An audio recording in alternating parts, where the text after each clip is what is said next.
A group of quilters in town's making sure no one in need goes without a handcrafted work of art. Michelle Herron shows us how they are making a difference. Through each carefully pieced cut of fabric, sewn stitch, and binded layer, quilting is an art form. quilters with the Red Bank Quilting Ministry meet the need of caring for those near and far. We get cards occasionally, and they said, whenever I wrap up in your quilt, it feels like a hug. You've given me a hug. So it's a benefit for the person who's making the quilt, and it's also a benefit for the person who receives the quilt. Mike Goodson helped start the group 9 years ago. It's grown to 30 quilters on a weekly basis and even more seasonally. They make quilts for veterans, elderly, cancer patients.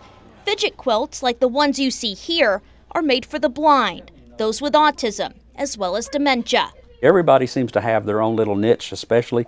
We have some that like to do the piecing, which is the top of the quilt.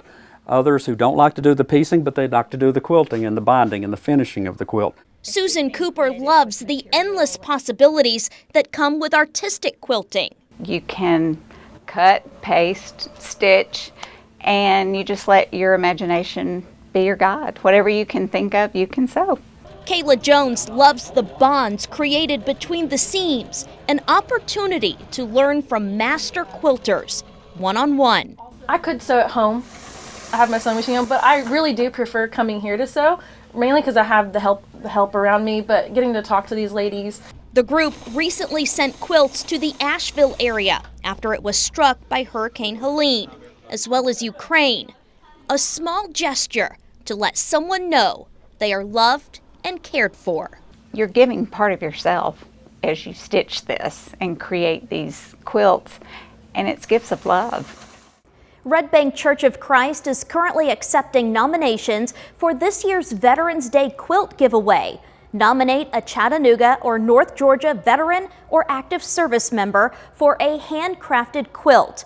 The winner will be drawn on Veterans Day, Monday, November 11th.